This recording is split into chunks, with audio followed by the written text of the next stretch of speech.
Hey, welcome everyone. I'm Professor Micah Murphy. I am the astrology professor here at Divination. It's been a long time. I think that this has been like the longest hiatus um, that the class has had in the middle of a series actually being like active. And so I do apologize. Life has been lifing. And I also apologize in advance if you hear like humming in the background. Um, I have all the fans and air conditioner running because it is hot. I think everywhere it's hot, but it is hot. I live in the third floor of a house that I am moving out of next week. And so um, I um, oh yeah, you guys don't have to have your camera on at all. Um, it's just because I'm recording, so I have to have my camera on. But um, so yeah, so the if you hear humming in the background, it's the all the fans and everything. So I apologize ahead of time.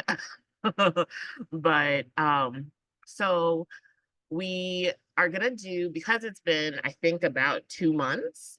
We're going to do a or actually it seems like I'm lagging a little bit on my end, so I might end up turning my camera off just to help with things if it becomes a problem. Actually, no, you know what, I'm gonna go ahead and turn my camera off so that we don't have this issue throughout the whole the whole thing.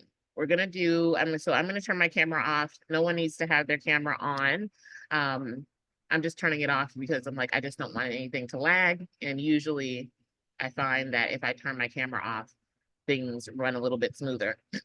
So, but I'll be keeping an eye on the chat. So if you have any questions, feel free to put your questions in the chat. I'll keep an eye out for that as well. Um, and let's see so since it's been, like I was saying, since it's been in such a long hiatus, I will be doing a review of the first lesson. We'll be going through it as quick as possible, but if you guys have any questions in particular, feel free to let me know. And then we'll move on to the actual lesson for today, hopefully. The lesson for today, I think, is actually a bit easier to understand than the first lesson. So I feel like if the first lesson is very easy to grasp for you, you'll 100% be ready for lesson two. Because lesson two, I think, is just a bit, I won't say, maybe it's not good to say easier, but like I think there are less parts, moving parts. So we're gonna do a review of the first lesson and then we'll go on to lesson two for today.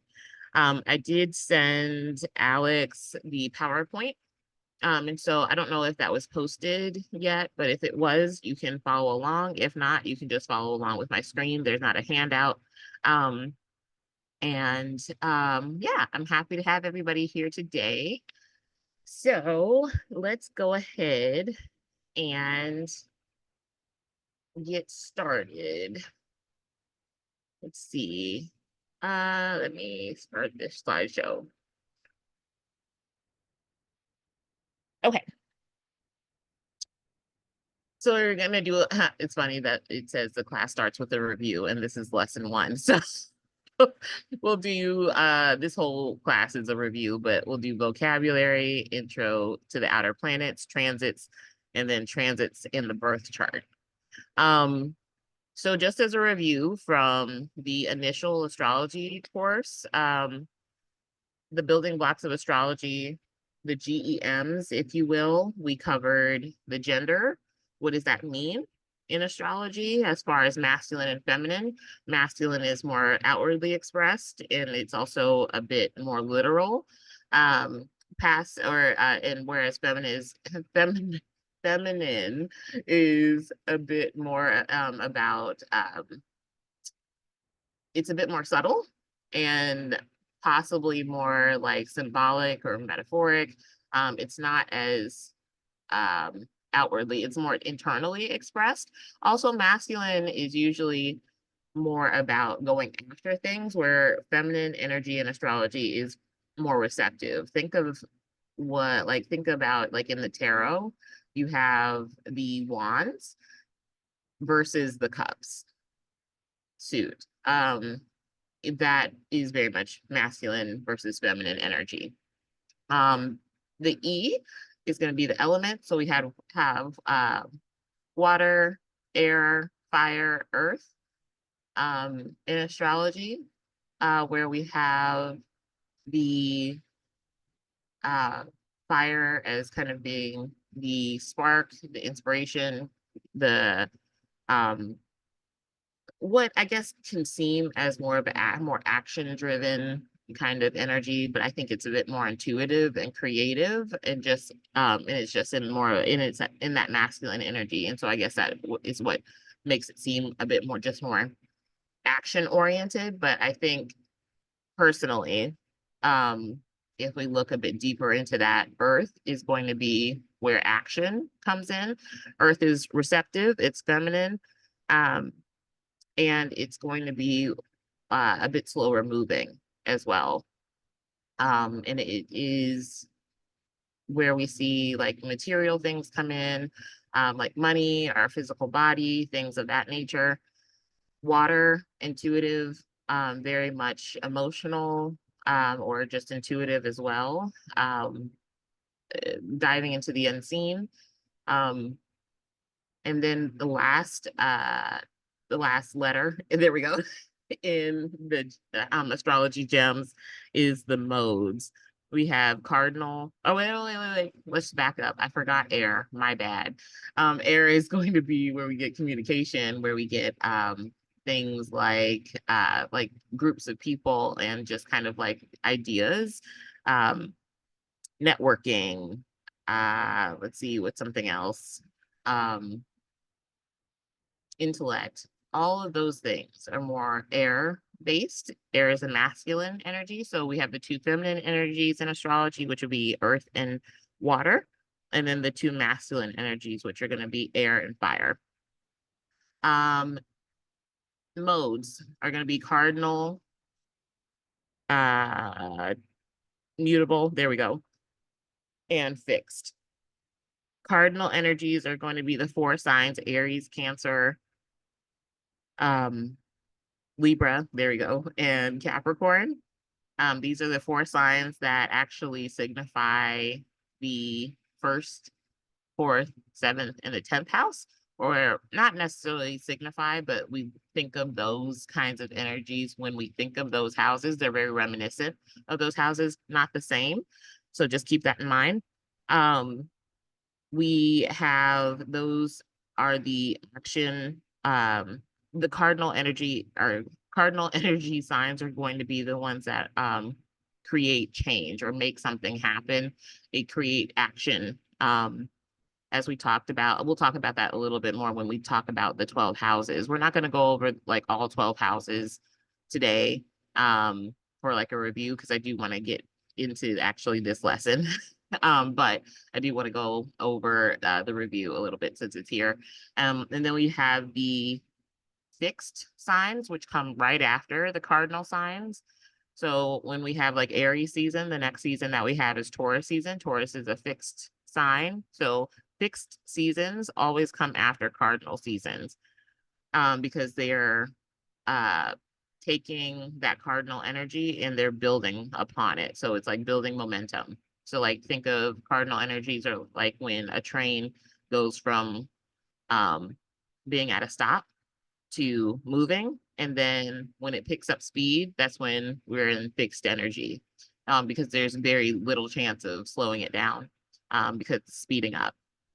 And so it's like getting more of that energy is being put in, as well as it's a bit harder to change course at that point, since so much of that energy is more directed on gaining speed on the energy that it's already building on. And so those fixed signs are going to be Taurus, Leo, Scorpio and Aquarius. After the fixed signs, we have the mutable signs. We have Gemini. It always like I always have to think about like what signs are each in order because I try to make sure that I'm saying them in order. Gemini, Virgo, Sagittarius, and then Pisces are all the four mutable signs. Um, and so those are the signs and the seasons where we start to see a bit of a mix of cardinal and fixed energy.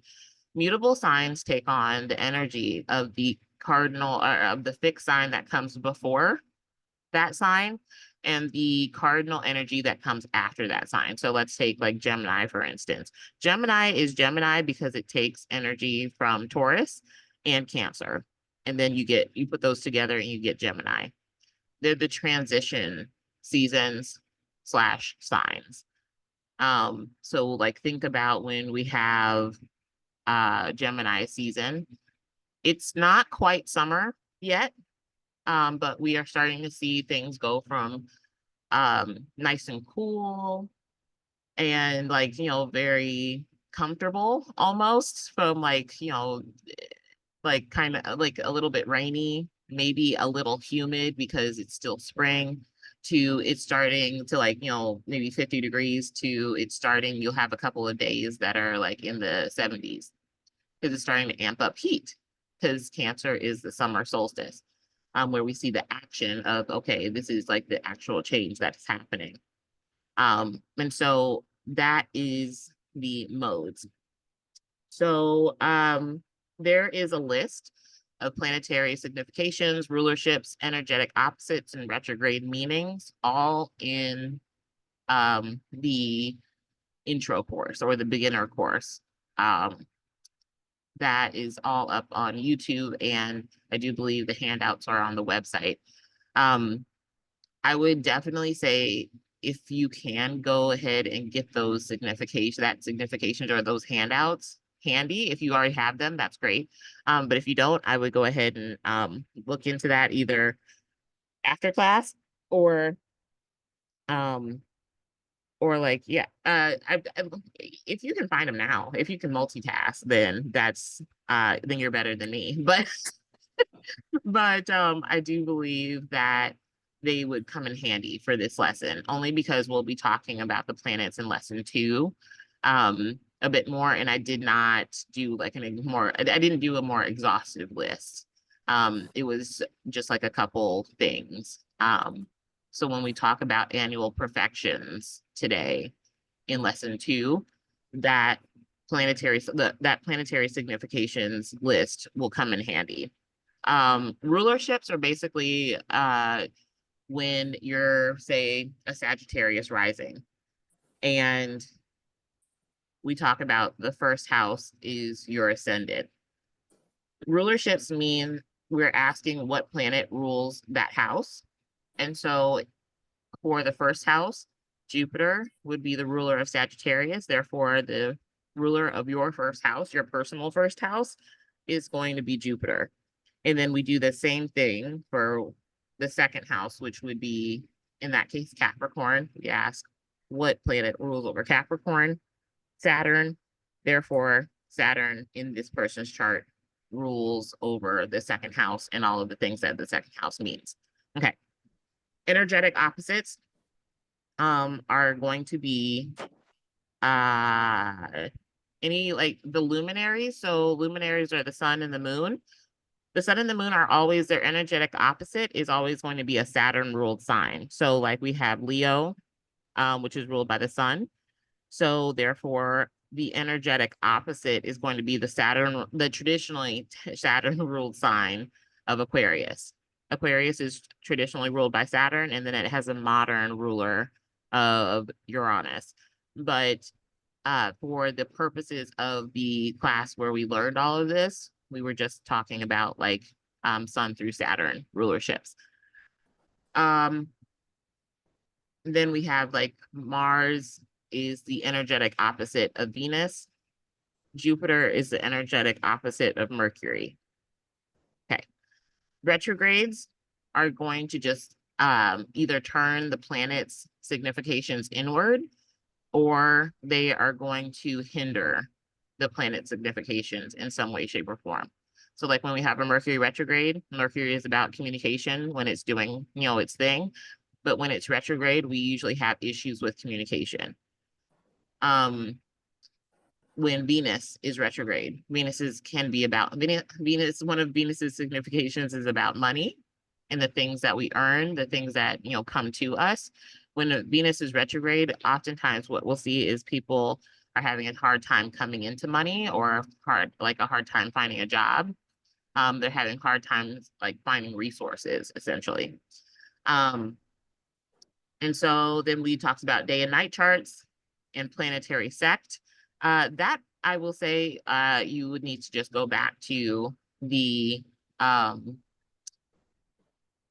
beginner course for that. That is going to take a little bit too long to go over today. We go over the 12 houses, the 12 zodiac signs, and how they are made up. What are the moving parts that make up the zodiac signs? And then we talk about aspects. Aspects are going to be, we only cover the major ones in the courses that I'll teach. There are lots of tiny aspects.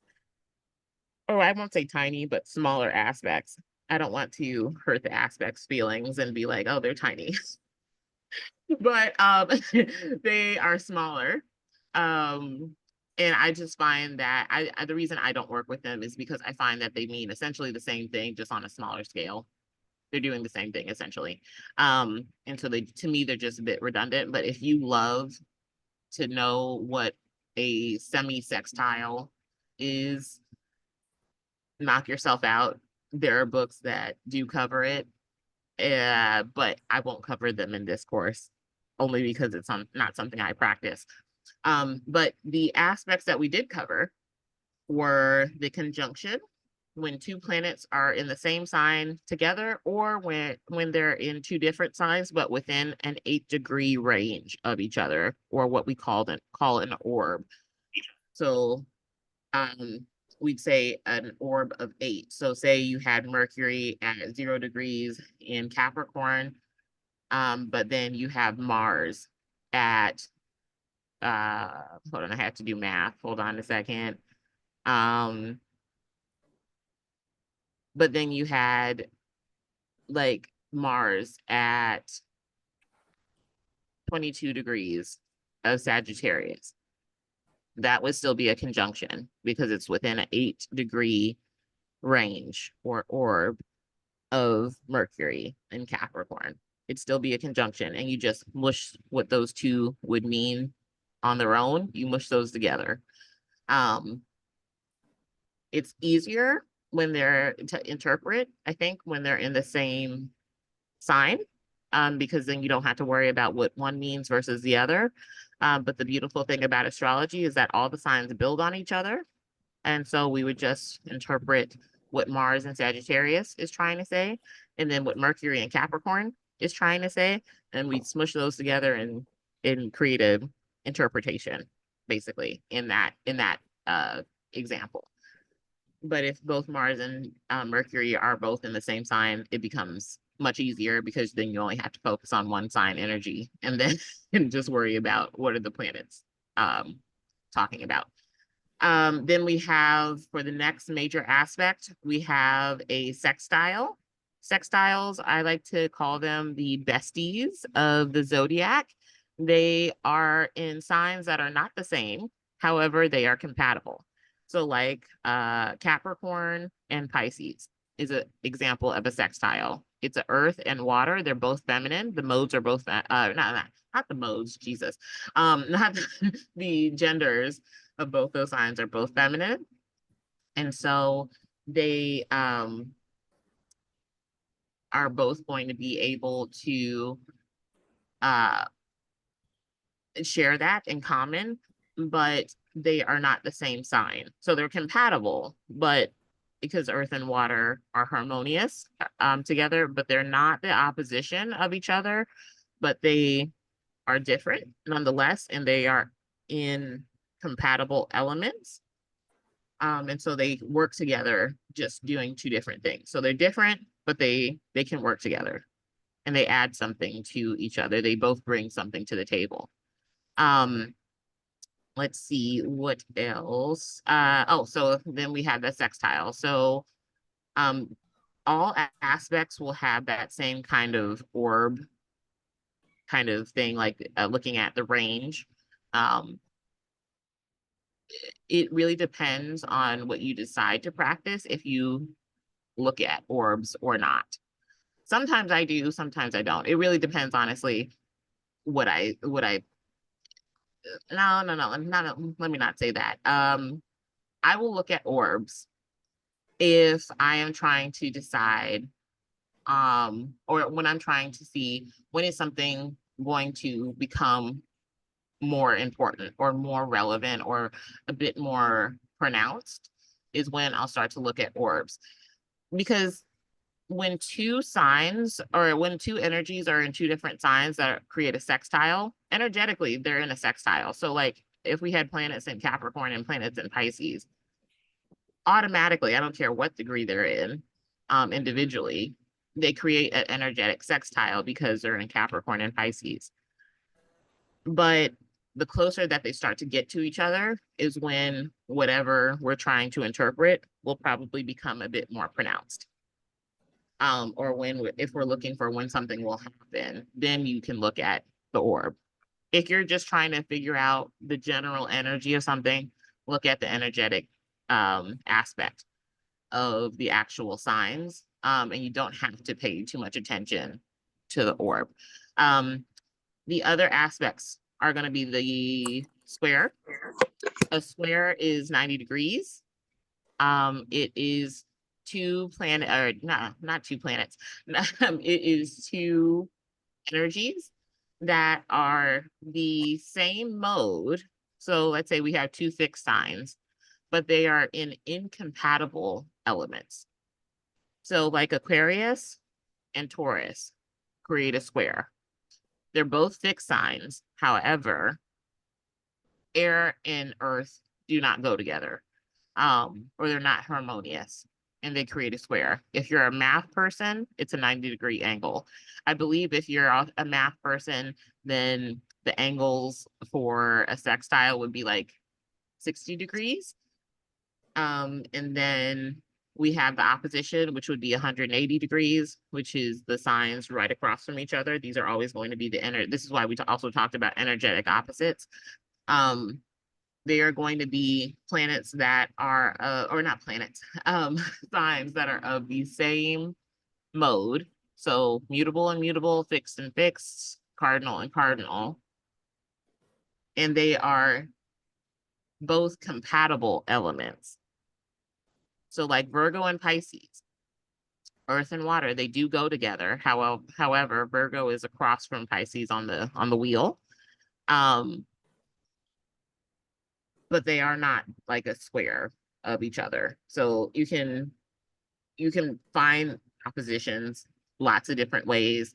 You can either look straight across from whatever sign is 6 away from that sign that you're looking at, or you can do the energetic opposite method, where we say that Mercury is a ruler of Virgo. And so therefore the energetic opposite of Mercury is Jupiter. Jupiter is the traditional ruler of Pisces. And so therefore Pisces is the opposition. Sagittarius would be a square because it's an incompatible element. So therefore it would be the square, not the opposition, even though Jupiter is the ruler of Sagittarius. I'm trying to make sure I didn't forget any square, opposition. Oh, the trine. So basically a trine is just like if you're pouring water into a cup and then you're pouring more water into a cup and then more water, like it's just flowing over. You're just putting lots of the same energy into the same vessel. So like Cancer, Pisces, Scorpio, those create a trine because of the element that they share. Aquarius, Gemini, and Libra, trine. Anytime you have two signs that share an element, they create what we call a trine. If you have planets in all three of that all three zodiac signs of that element, it's called a grand trine. So it's like all the things are covered.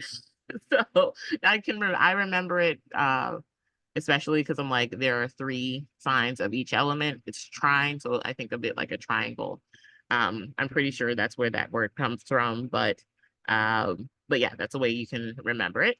And then we put it all together, and then we also created like and then we were able to read full on birth charts by the end of um the beginner course, which is where this course comes in. So this course is um a bit more interpretation heavy. If it doesn't make sense now, that's okay.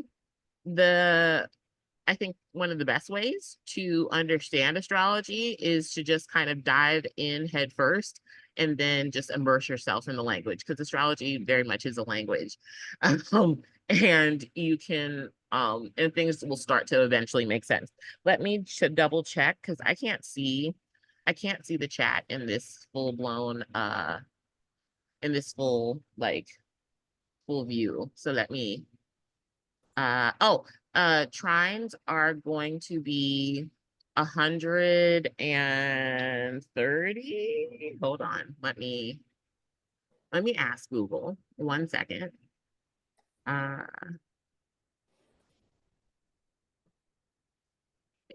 trine. 120 is going to be the thank you, honey, for the link to the other classes and the study guides. I appreciate it. Okay. All right.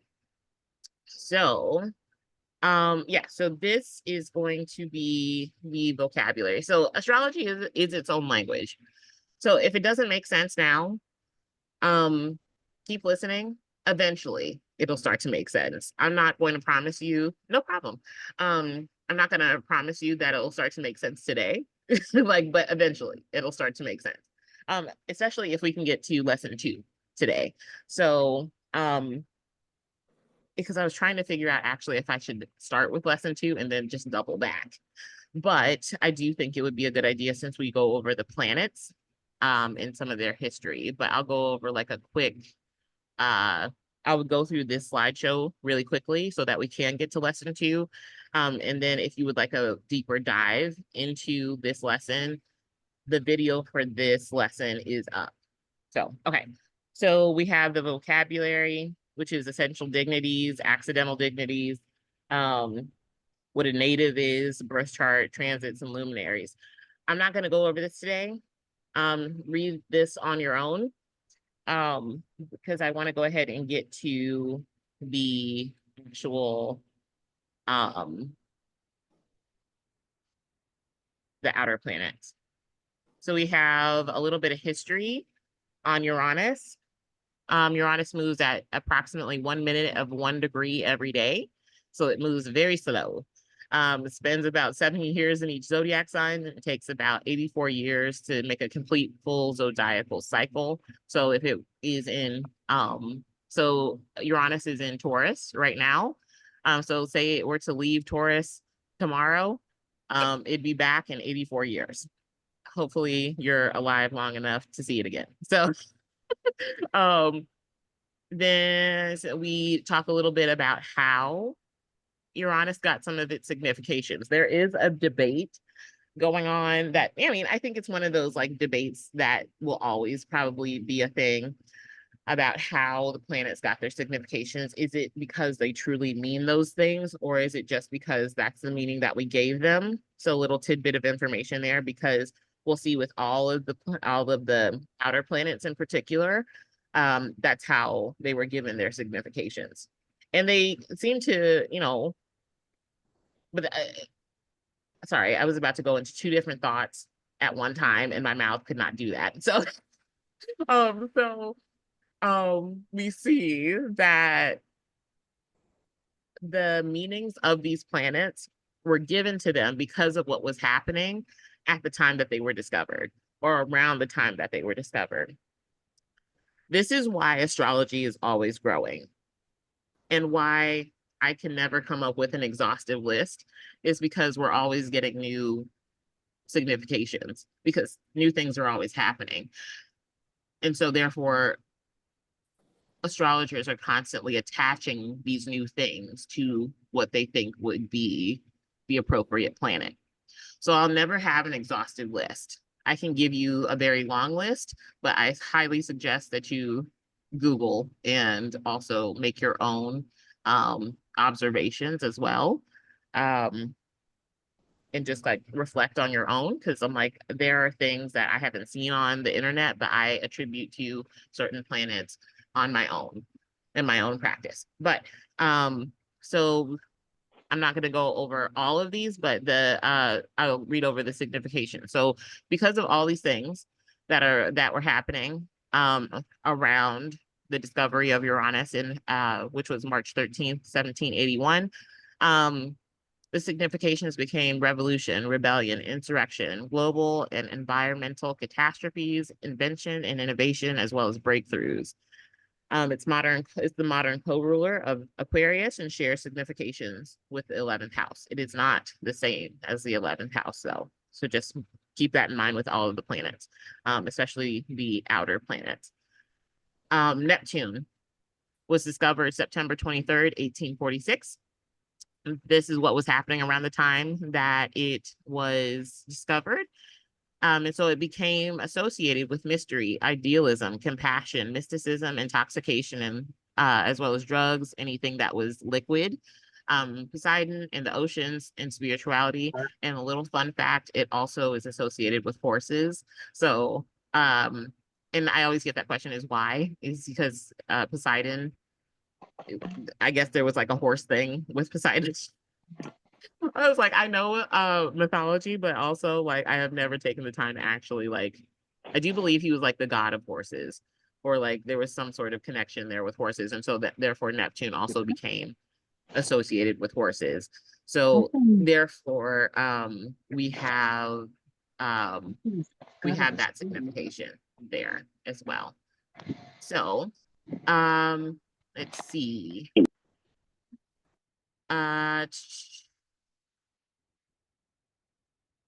So then we are moving on to, hold on. And honestly, the whole Neptune and horses thing makes sense. Horses are mystical. And so then we have Pluto. We have Pluto, it was discovered February 18th, 1930, and it becomes associated with evolutions and consciousness and matter.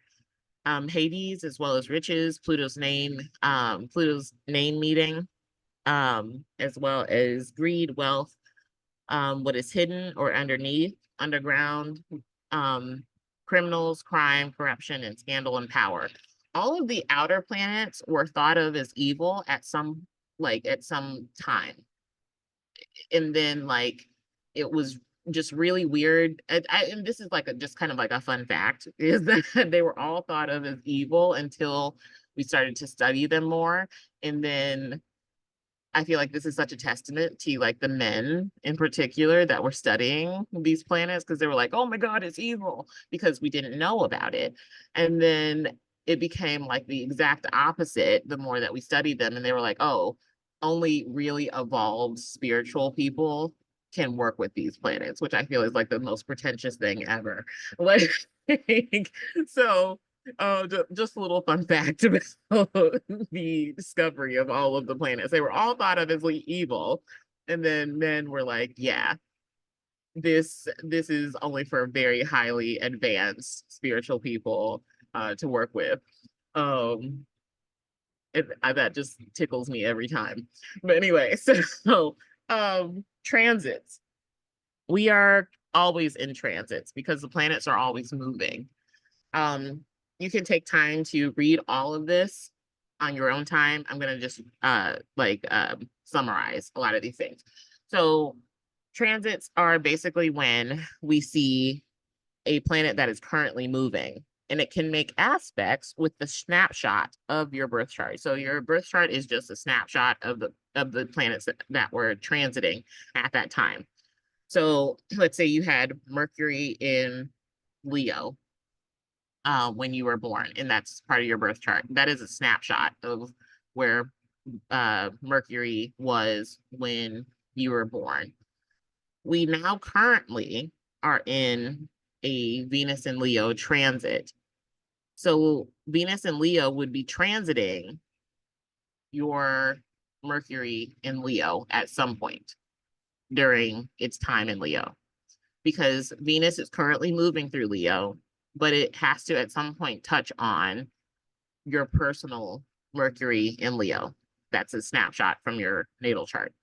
And that creates either certain scenarios, or it creates certain things to happen, or it creates like certain conversations to come up. In that case, it would probably be more about like conversations that would come up rather than like shenanigans, but it would probably be like, I'm really wanting to talk more about the things that I love, is an example. Or I'm really, or I'm feeling, a little extra flirty, and I'm expressing that outwardly more. Could be something that we might see with that kind of transit. But that relationship between the moving planet, the current moving planet, and a natal chart is a transit, but also the planets that are moving on their own are also just transits. So, like, if we have, I think Mars is in Gemini right now. No. Is it in Cancer yet? I think it might be in Cancer already. So let's just say, for the sake of today, Mars is in Cancer. Um, if Venus is in Leo right now, I just realized that that is a bad example because they're not making any sort of aspect, but both of those planets are transiting. And say if they were in different signs, they would be making some sort of aspect together. So we would say like, oh, transit Venus versus transit Mars or whatever, and then make an interpretation. And that is how you get horoscopes. You are just looking at the actual transiting planets and then relating them either back to themselves or to some sort of chart and seeing what comes of that. You can also have transit planets that are transiting houses, not planets at all. So say you have an empty eighth house, but Venus is going through your eighth house. We would say Venus is transiting your eighth house. It's moving through your eighth house. Transit just means moving through, or it's moving across, or whatever. However you want to phrase it, but it is moving. It's the current, some part of the equation is moving, and it's making something happen, or it's bringing something up. Let's see. So sun transits, they serve as a focus for the collective energy. So like right now we're in Cancer season, so people might be focusing a bit more on family matters or their private life. So we can see, it's not a surprise also that we see most people move during Cancer season. It's the summer. It is right before people go back to school. And so you see a lot of people moving homes or houses. So it's not a coincidence that that happens a lot in June, or not like late June going into July, or like that right in that summer kind of area. So we could see people being very much focused on home, family. We can see a lot of focus on like security as well. Halfway through the year, I don't know like the exact statistics on this, but I do imagine that just like there is at the top of the year, um, companies start to do like turnover as far as like hiring. I imagine at the halfway point in the year that also probably happens. And so there might be some changes in security for people. But that's all not a coincidence because the sun is in Cancer. And so that's where a lot of focus is going. It's like we're shining a big spotlight on that sign's energy and the things that it represents. Um, the sun moves every 30 days. Okay, I think that's all I really want to cover for that slide. Well, moon transits. Moon transits are, so whereas the sun takes 30 days to move from 30 days to move from one sign to another, the moon moves signs every 2.5 days. So it's very quick. So moon transits are not always so noticeable. Sometimes, depending on your sleep schedule, you sleep right through them. Like, and so we can see moon transits be effective, but they are very quick. Like within, like we see the results like for a couple hours, usually, unless it has something to do with like a full moon or an eclipse of some sort. That's usually when we see moon transits become a bit more prevalent. Well, other than that, we see moon transits being about emotions or change, as well as just kind of like the physical body, the collective body as well. Um, and it's more about reactions, whereas the sun is about the action that you take unprovoked. Um, the moon is about the reaction that you have to something else. Moon transits are also a bit more reflective and subconscious, and have more emotional undertones. Mercury transits, those are going to be more about decision making, going back and forth, doing pros and cons, doing a lot of talking, debating. What is on your mind is often what Mercury transits manifest as. These are also very quick.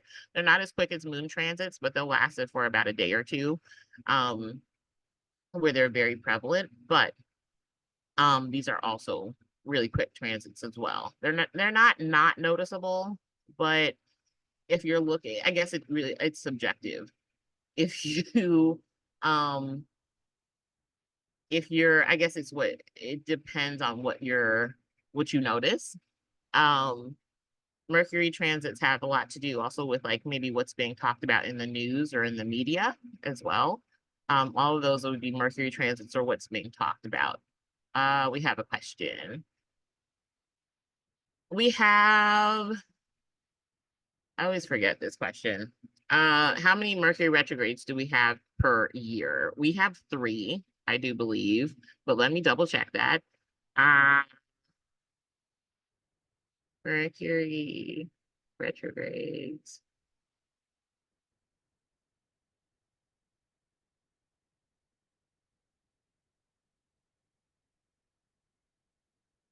2 to 3 times a year. I'm gonna go ahead and say it's 3 times a year, more than two. I don't know why Google is saying two. Well, I do know why Google is saying two, because sometimes if we have a Mercury retrograde that is like right at the top of the year, but it was like ending off on like it kind of started at the end of last year. This year has four. Okay. Um, I just say that because I'm like, also one time I said it was quarterly, and then that year we only had three, and I was like, crap. So we'll say we'll be safe. It's definitely not two. I don't remember the last time we only had two Mercury retrogrades. So Google is wrong in that. But I'll say we always have at least three. So that's my safe answer. It is coming up. Mercury retrograde is quickly approaching, which is also why I want to get to the perfections, because that becomes a big a big thing. Okay, let's go ahead and still let me not continue babbling so we can actually get to what I'm being so vague about. So Mercury is usually about the conversations that are happening, communication, decision making, all that stuff. Great. um Venus, it's about harmony, it's about relationships, money, self-esteem, women, also things that are beautiful, things that smell nice, taste good, resources, all those things. Venus transits are usually more about, they're usually very pleasant. Even the hard ones, even when Venus is like squaring something, it's usually not um awful. If anything, what I've seen is that you'll have like a little tiff with somebody. Like you might have an argument depending on what's squaring off with it, but usually best case scenario, it's resolved very quickly. Or not best case scenario, but it's usually resolved. Or it's something that you can bounce back from. But what I notice mostly from Venus transits is that you just spend a lot of money or that you overeat a lot with Venus transits. Like, because it's about comfort and it's about what do you have. It's also about like your body and what you're eating as well. So while it can be about like a relationship issue, what I see most of the times is like people spending a lot of money, or like doing a whole lot of like Netflix and chill with like some really good snacks. Like that's what I usually see. Um, but let's see. So yeah, that is going to be Venus transits. I don't think I want to say anything else about that. Mars are usually a bit more harsh. Those transits are a bit more harsh because it's about conflict, aggression, drive, heat, speed, sharp things, cutting. So we're best case scenario, a Mars transit will be like, oh, I nicked myself in the kitchen. Um, if Mars is in Cancer right now, which I do believe it is, be very careful about nicking yourself with knives in the kitchen. But also like, but worst case scenario, Mars, like a Mars transit can be about like a car crash or like something a bit more dangerous or harmful, because you're moving too fast or you're not paying attention. And of course, like arguing and combativeness is also comes along with that. But Mars isn't all bad, because it gives us the drive to go after the things that we want. And it's our instincts as well. Um, ah, Honey said, weirdly enough, I did that on Thursday while cutting a watermelon. You cut yourself. Yes, yes, Mars in Cancer, and I'm like 99% sure Mars is in Cancer right now. If not, then it's about to move into Cancer. But so moving on to uh Jupiter transits. Jupiter transits are about beliefs. It can be about air travel as well. Um, it goes on to, oh, is it? Okay, let me do this. Hold on. Instead of me just wondering where Mars is, let me look at this. Mars is still in Taurus. Okay, my bad. I am just like flying past a couple zodiac signs here. Um, Thank you for that. Mars is in Taurus, but it also, I think I would wonder also, like if it's in whatever house it's in, that could also be possibly why you cut yourself, or it could just be something else entirely, if since we don't have the chart up. But Jupiter transits are going to be about long distance travel. So therefore, when Jupiter goes retrograde, people say that Mercury retrograde is to blame when your flight gets delayed, and that's actually not true. The worst time to travel is usually a Jupiter retrograde. As a transit, because Jupiter is about flights. If you're doing like a road trip, you're okay with Jupiter transits because you can't go as long as you're not going like cross country or something like that. But you also can't go overseas in a car. You'd have to use some other sort of vehicle. But Jupiter is going to be about beliefs, philosophy, legal matters or issues or whatever. It can be about luck and expansion. So whatever Jupiter transits or, whatever house it's moving on, it's almost very much like the sun. It expands on that house. It puts a lot of emphasis on that sign, or if it's aspecting another planet, then it's going to make that planet bigger. Um, Saturn transits. do the opposite of Jupiter, where Jupiter expands, Saturn restricts. It focuses things in. It's really about delays, as far as like looking at the long-term effects of things and decisions, as well as hard work. It's about business, self-discipline. I always think of Saturn as like the Mr. Miyagi. Saturn isn't all bad. It's not the most fun planet, but it's the school of hard knocks is Saturn, essentially, in um in astrology. If you're thinking about what the difference between Jupiter and Saturn, because they do essentially bring a lot of the same things, just in two different ways. So think about like if you went to college, um, because we'll touch on this as well in lesson two. Um, Jupiter would be like going to college and learning all the things in the books and learning about what you're supposed to be getting a job in and all that great stuff. Like all that wisdom that's readily there is Jupiter. It's just kind of given to you because you paid to play. But Saturn is you getting out of college and then now you have to find a real job.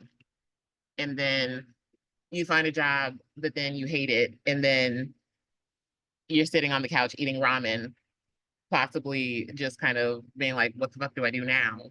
I just lost my job. And then you have to find a new job. That is life experience, which is something they don't teach you in college. But both are wisdom, but they are two different kinds of wisdom. They both are needed, but they're just two different kinds of wisdom, two different kinds of learning. Okay, so Uranus transits. They're unpredictable. I'm just gonna say that. They revolutionize. Like one of my favorite things about Uranus being in Taurus is that it's revolutionized part of the fashion industry, but it's also created fast fashion as well. So I mean there are ups and downs, but it's going to be that same kind of thing. It's think of Uranus as like an earthquake. It's going to shake things up, create some controversy, but also some very good revolutionary innovative things can come out of it, but also it can create some issues as well. It's not as it's not as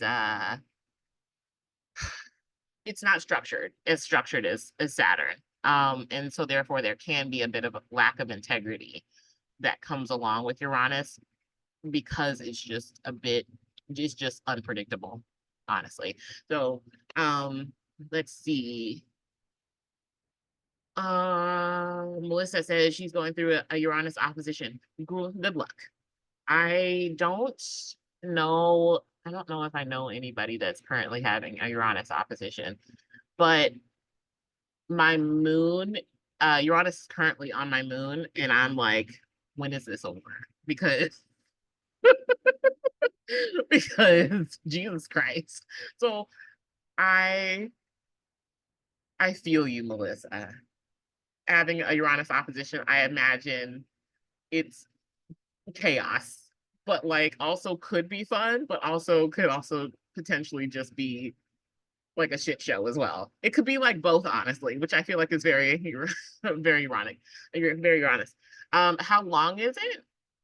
That is a good question. It's probably at least a good year. I know that when Neptune was on my sun, and so it was like on there for like a good 2 to 3 years. But Uranus, I think, moves a little bit faster than Neptune. So it might be like closer to 2 years. So like about 18 months might be a good thing. I would have to look that up though.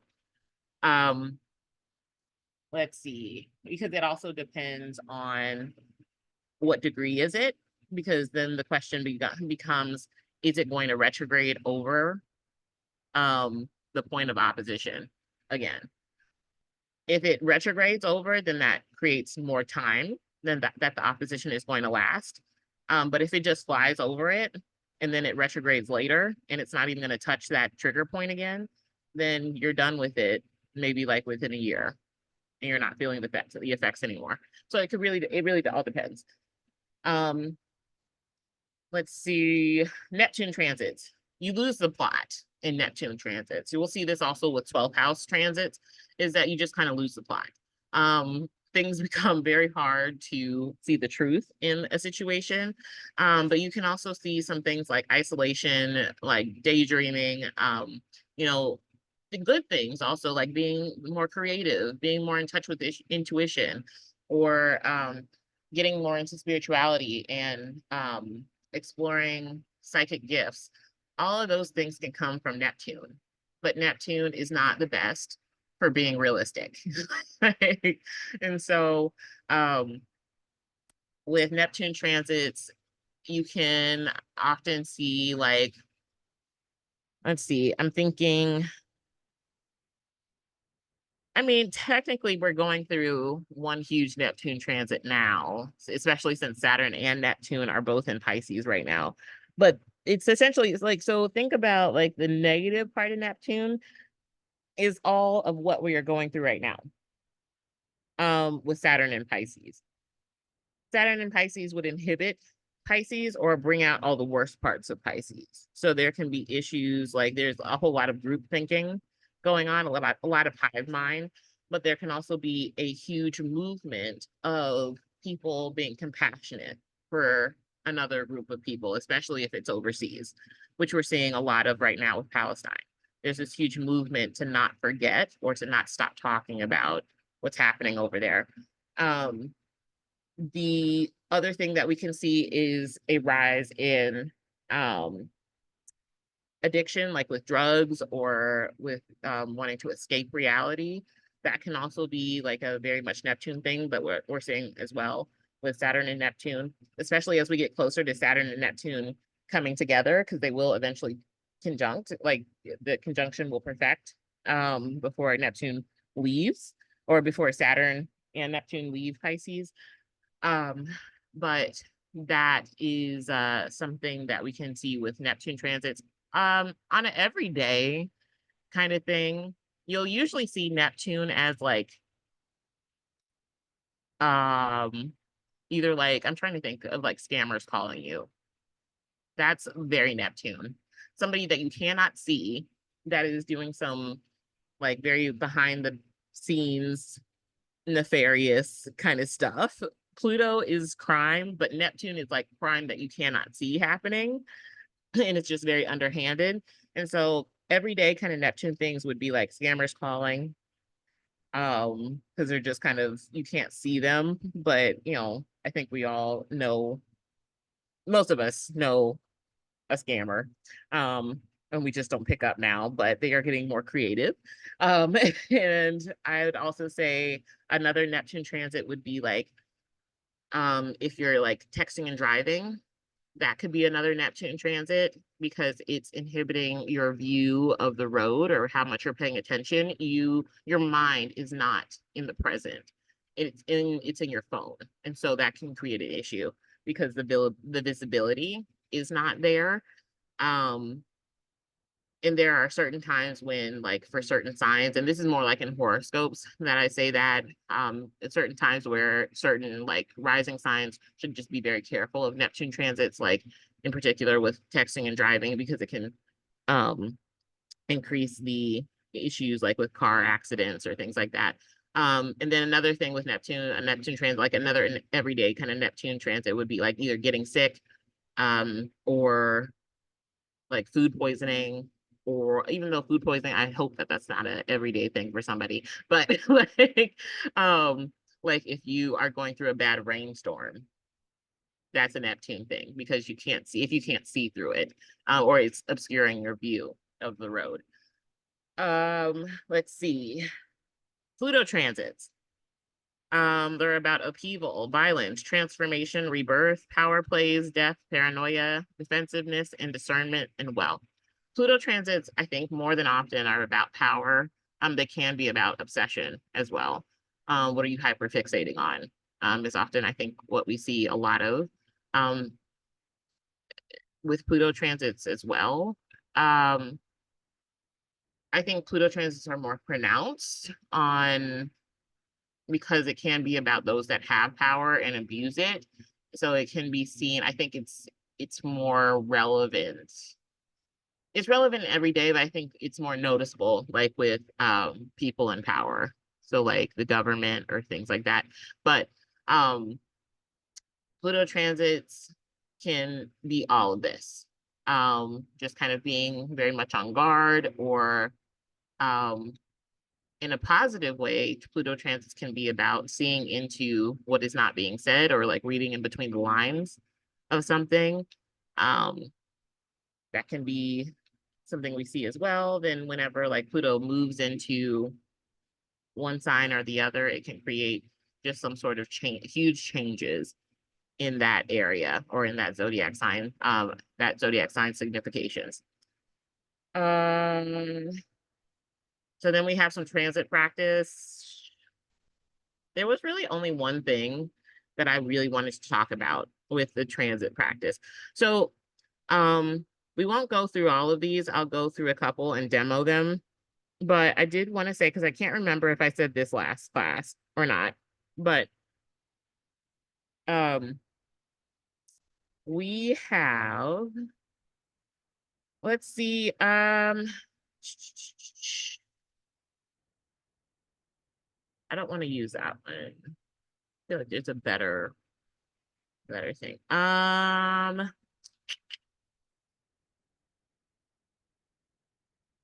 Let's take this. Say that this was not say that this was like a something that was happening right now. Because these are all events. So these are all events that have happened in the past. Let me clarify. So they're all major historical events. That's what all these charts are. I don't remember which one this is. But we have, because a question I'll get a lot of is, how do you know which planet takes precedence in a transit? So like, let's say in this situation, we have Mercury in Sagittarius, and then we have Venus in Aquarius. Is Mercury acting upon Venus, or is Venus acting upon Mercury? Is the question.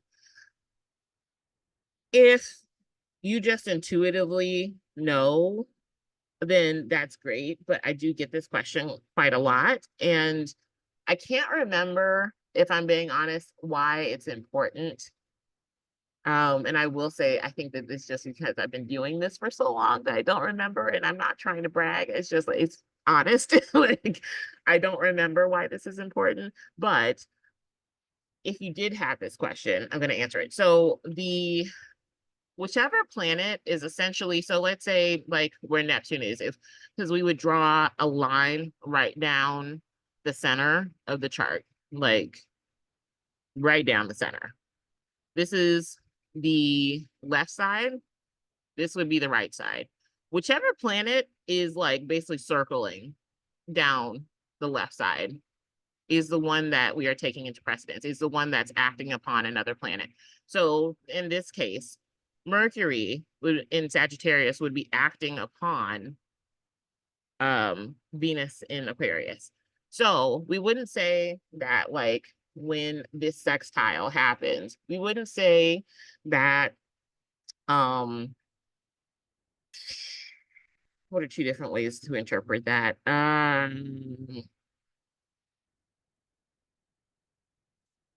We would not say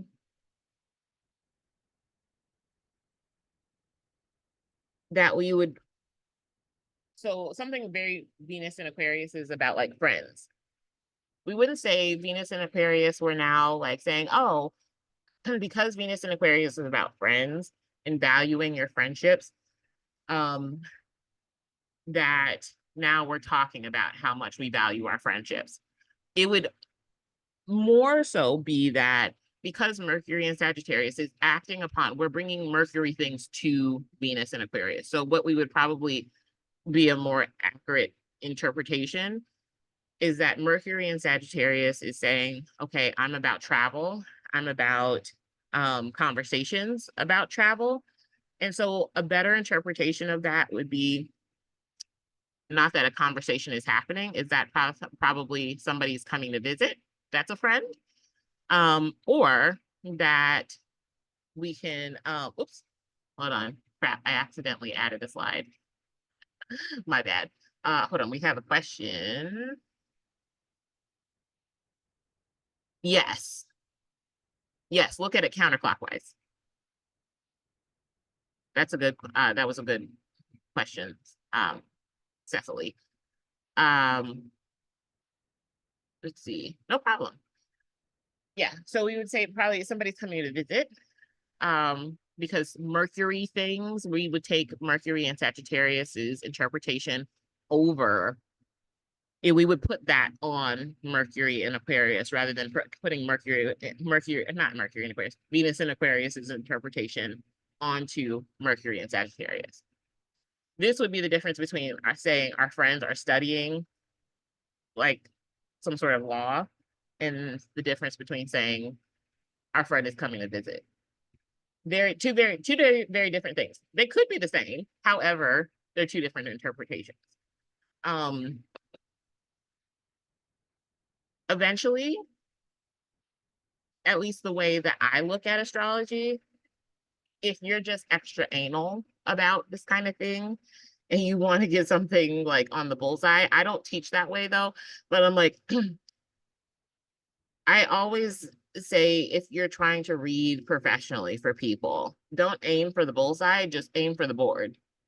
And then come up with a couple different interpretations anyway. And I think that's also why I cannot remember why this is important, because I'm coming up with multiple interpretations all the time of how something might show up.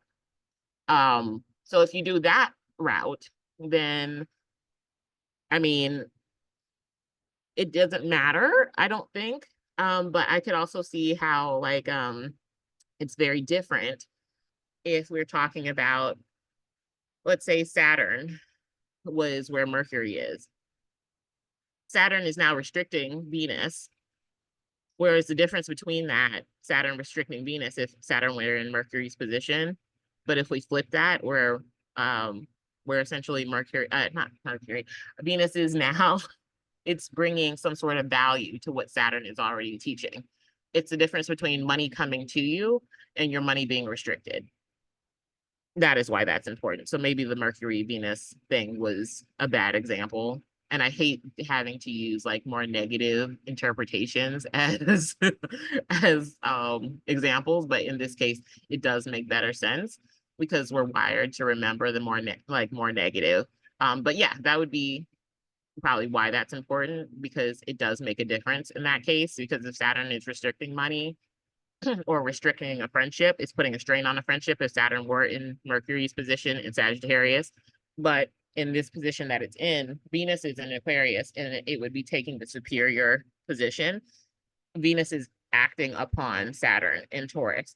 And so this is more helpful and more beneficial because Venus is bringing its blessings to Saturn. And so this is more likely to be about just changing how you're making money, or changing a job rather than I can't find a job. But I mean, really, it all kind of comes back to the same thing to me, because I'm like, if you have to find a new way to make money, does that also not mean that you are out of options with how you're making money currently? To me, it makes sense, but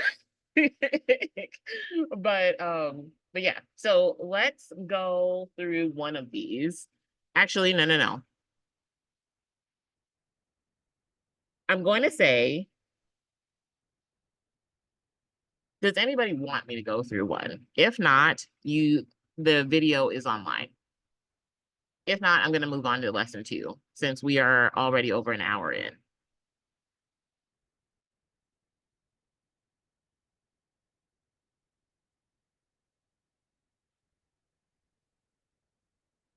Okay. Uh, okay. Let's move on to the good stuff. Okay, I'm going to stop sharing for just a second while I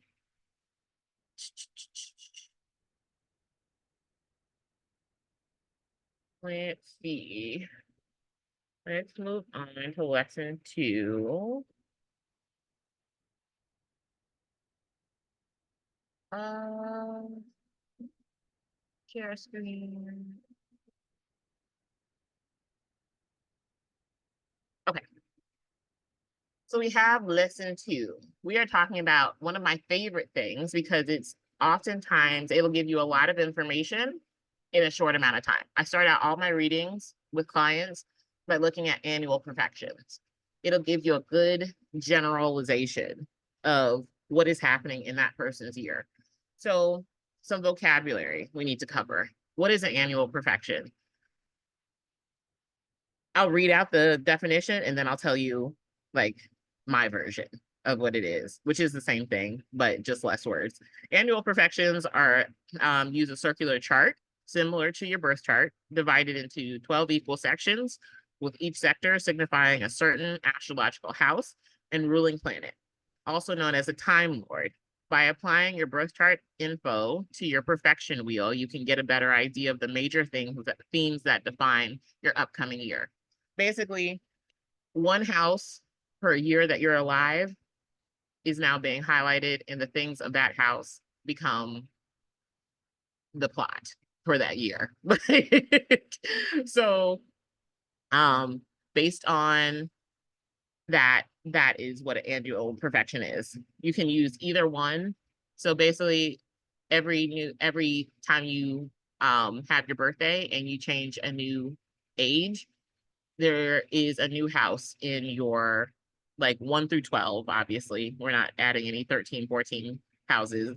But 1 through 12, one of those houses in succession is being highlighted. And that house and its significations are the theme of that year. That's what you're focusing on. A Time Lord sounds very regal, but I swear it just tells you when things are happening, when things get real. That is my definition. But a Time Lord, the more eloquent way to say that is a Time Lord is the planet that is activated during a specific year according to your perfection wheel. This planet corresponds to whichever zodiac sign is attached to each slice of your perfection year chart. So if the house meanings or significations are what are being highlighted, a Time Lord tells you exactly when in the year those house significations will become very important versus just kind of everyday stuff. The house, obviously, just if you guys have not, if you don't, have a good idea of what that is already, the house is an astrological house, is a segment of the sky that rules over a specific aspect of your life, like relationships, money, or sense of self. There are 12 total houses. Together, they make up a giant circle, like what you see in an annual perfection year. Really good point to remember. So like for a house, it's just like 1 through 12, like these little, you'll see it in the next slide, but basically how your chart is divided up into areas of life. Each area of life is defined by what we call a slice of that chart, which is called a house. Important note, your annual perfection year always starts and ends on your birthday. When we get to solar returns and how to break down and interpret a solar return, your solar return isn't always on your birthday. Sometimes it'll be like a day before. Sometimes I've even seen it like the day after, depending on the year. So, but it'll be around your birthday. Your actual annual perfection year is dependent on your age. So whenever you turn 20 from 19, you were 19 and now you're turning 20. You have the minute you turn 20 on your birthday, you are now in a different annual perfection year. Whereas the solar returns are more based on when is the sun coming back exactly to where it was when you were born, like degree and everything, degree by the minutes, all of that. And so it's just a bit more precise, and so that therefore it can be like the day before your birthday or like a day after, depending on your actual like birth chart. Hold on, I need some water.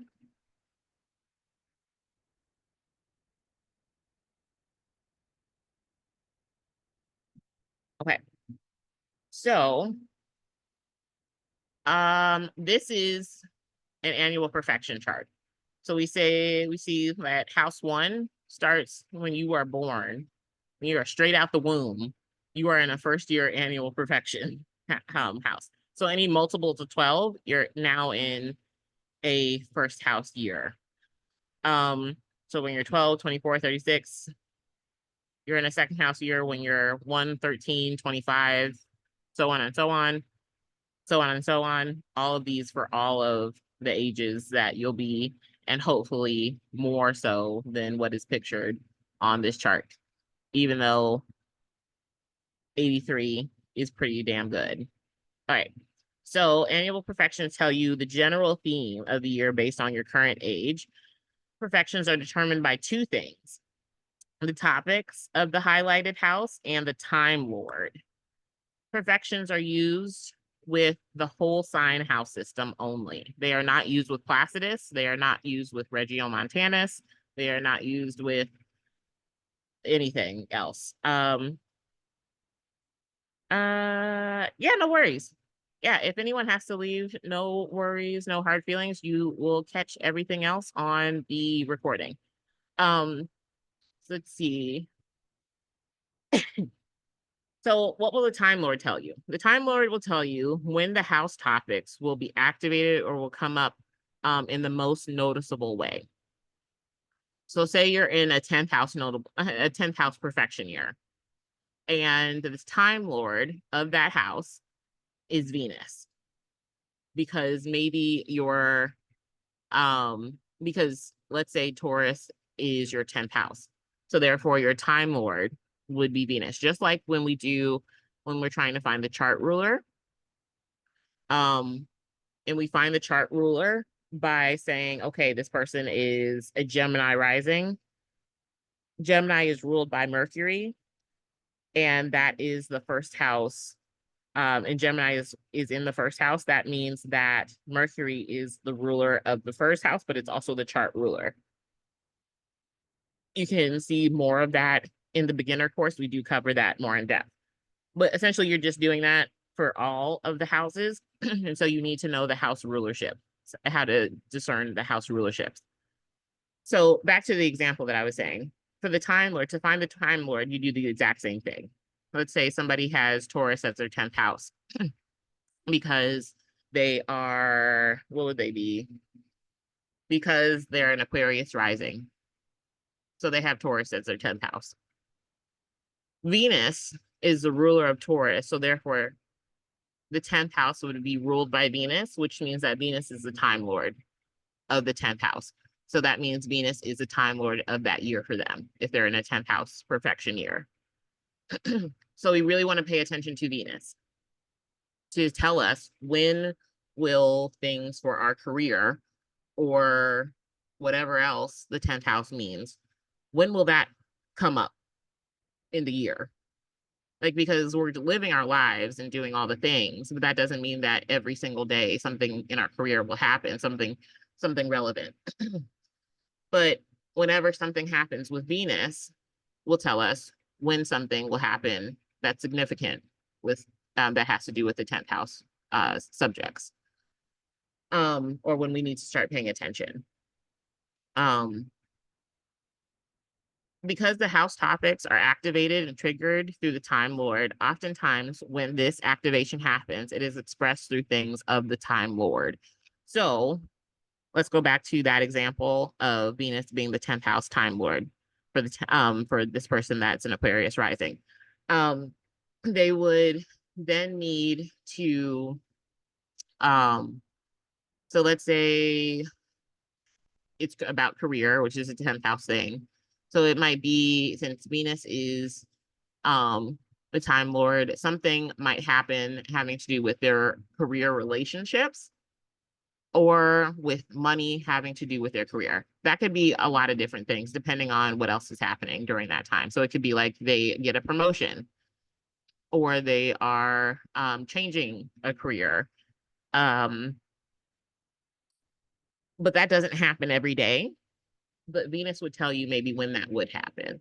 because something has triggered Venus, so therefore something has triggered the 10th house and made it more noticeable. And so therefore some sort of action happens regarding that house for that annual perfection year. Um,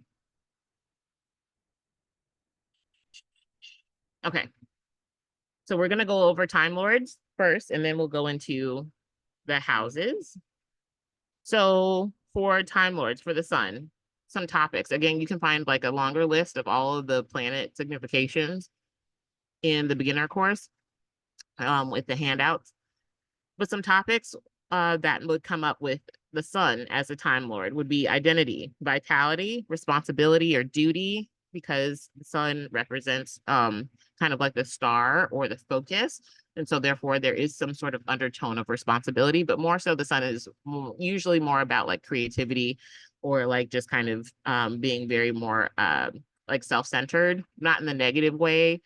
It could be in the negative way, but it's just being like, you know, this is me, all the things that are me. But also it can be about generosity, therefore like looking out for other people in some way, shape, or form, which I bring up responsibility. Anyway, duty, focus, vision, purpose, ego or pride, health, goals, motivation, self-expression, and creativity. All those things can come up when we're talking about the sun as a Time Lord. Um, so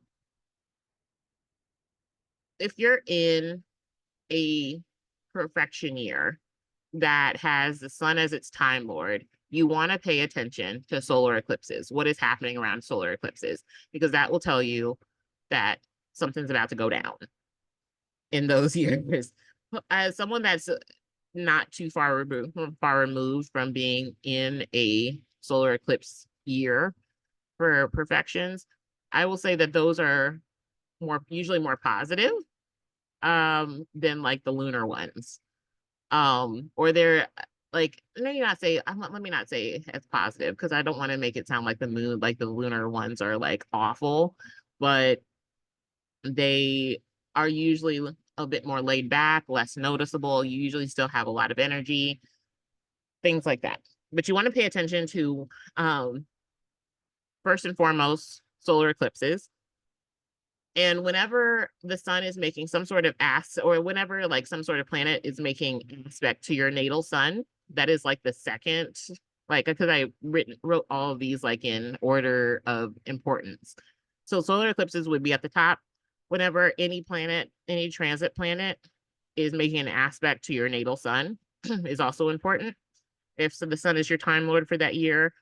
And then lastly, because solar eclipses are a transit in themselves, then anytime like a planet is making a major aspect to transit sun. So let's say Mars is making a conjunction with the transit sun.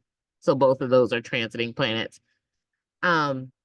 You would still want to pay attention during that time, because that's a good, at least like good, like week long transit. So that would probably be more noticeable. You'd probably have a lot more drive, motivation to do those things. Granted, you know, depending on what you value or like what you're paying attention to or what's going on at that time, you may or may not, you know, attribute to, hey, this is what's this is what's happening because the sun is my Time Lord. Maybe that's just me. Like, but um it could be less noticeable depending on what planet it is. Oh, but like say like a Mercury Sun Cazimi, which essentially is a Cazimi is just when you have two planets there together with the sun. They're in a tight conjunction. They're best friends, but not like best friends in like a sextile way. They're like holding hands. They're like more than holding hands. They're hugging, rolling down a hill together. Like, but you get a lot of clarity, especially with Mercury Cazimis with the sun. You get a lot of clarity and inspiration and ideas. It's very positive. Um, you want to pay attention to those kinds of transits because those will also activate the house topics of that year because they've activated the Time Lord, which in this case would be the sun for the slide. Obviously, Moon, Mercury, Venus, and Mars transits will be shorter and therefore may be less noticeable than, like, say, Uranus making some sort of aspect with the sun. It could happen. That or not, I worded that wrong. Not that it could happen, but I mean, because obviously it could happen. It always happens, but those will probably be a bit more influential. Um, or noticeable only because they are slower moving planets and they represent like um bigger ideas and ideals. Um and so those would probably be more noticeable, but I think it also just depends on the person and if you're looking for it or not, because you could also just miss a Neptune transit altogether, and be like, wow, I totally missed that. I guess it just depends on the person, but um and how oblivious you may or may not be. So however, if your chart ruler is transiting the sun, like say again, let's say you're a Libra rising, and the sun is your time lord right now, but Venus is obviously the chart ruler. That makes it super, I think it makes it even more noticeable because that Venus is, for all intents and purposes, it's the planet that represents you. So that would be, I would think, very noticeable because literally you coming in contact with the Time Lord. And so that's a very personal um kind of transit. So all of these are important, but all that to say, solar eclipses would be at the top of the list for action when things happen regarding that house. Moving on. The moon. Some topics that we see with the moon being the time lord are going to be habits, emotion, comfort, nurture, family, domestic, private life, real estate, security, home, family, all of that. When you look at the moon for the time lord, you want to look at activation times being lunar eclipses, as well as whenever a transit planet makes an aspect to your natal moon or to the transit moon, and everything else I said for like the sun. Lunar eclipses are more so usually about endings rather than beginnings. Can they bring new things? Absolutely. But lunar eclipses usually are about some sort of completion, and a lot of emotion because it's a full moon during a lunar eclipse. And so um, we can see, um, with that being said, it's, I mean, again, I think it might be a bit subjective because if you are somebody that just deals with your emotions very well and you're very comfortable in your emotions, moon, moon, like perfection years or years that where the moon is like your time lord might be great. You might love those. Like if you do really well with change, you might love lunar perfection years. I was not that person. And so, but it could be a time where you're focusing a lot on during whatever year is happening. Those house topics come through because of some sort of event that has to do with family or um, real estate, finding new security, the home, um, maybe taking a closer look at habits or just feeling lots of emotions that can come up as well. Mercury as the Time Lord. The topics would be communication, decisions. I hate that it the slide did that. It made documents. Let me just can I there we go. Oh no, it made it its own. little thing there. Okay. Well, documents, sorry, that just bothered me. Movement, transportation, siblings, distant family members like aunts, uncles, cousins, um, as well as intellect, short travel, short distance travel is also something that would come up with Mercury. Mercury retrogrades are going to be the time when you want to pay attention, as well as all of the other things that I said for the previous ones. Really, now since I'm like, because all of it's just kind of copied and paste through all the rest of them. And so I'll just be, since it's all the same, like after the most prevalent time, um, just remember that if it's making an aspect to your natal planet, whatever, insert planet, or the transit, insert planet, it's a time to pay attention, but I'll just be making note of the most prevalent. But remember that these are also in order of importance as well. So that's Mercury. Mercury years, you know, I'm in one now. Not my favorite. 10 out of 10. Do not recommend. But I mean, like we all go through them, but and like it's just a time where there's a lot of emphasis on communication, or having to do a lot of moving. But if you don't have any fixed like energies in your chart at all, and you're just like a lot of mutable and cardinal, you might love Mercury years. I would love to know what that's like. But anyway, we have Venus as the time lord. Relationships, pleasure, leisure, self-esteem, security, money, romance, women, things that taste, smell, feel good, all of those things, as well as people that will help and assist you, are all going to be things that Venus will bring as a time lord, or will express that house, whatever house, annual perfection year, it'll express through Venus, or having to do with some sort of Venusian thing. Some activation times you want to look at that you want to pay attention to are Venus retrogrades.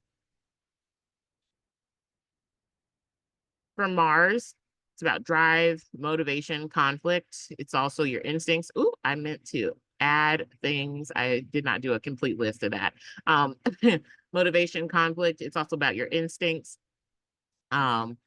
Mars can be also just kind of like, do you think like, because it's about your instincts, it can also be a little bit about intuition, but it's about action or just like cutting things off. It can be about work. So oftentimes in a year where Mars is a time lord, you'll reevaluate at some point, because Mars retrogrades are prevalent during that time. So if you have a Mars retrograde during a year where Mars is a time lord, you're more than likely at some point during that year going to, during the Mars retrograde, going to reevaluate what you're doing for work or how you're going about getting something.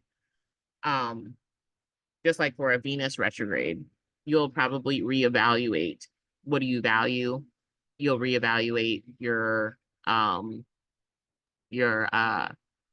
relationships if you are somebody that has Venus or like Mars or even Mercury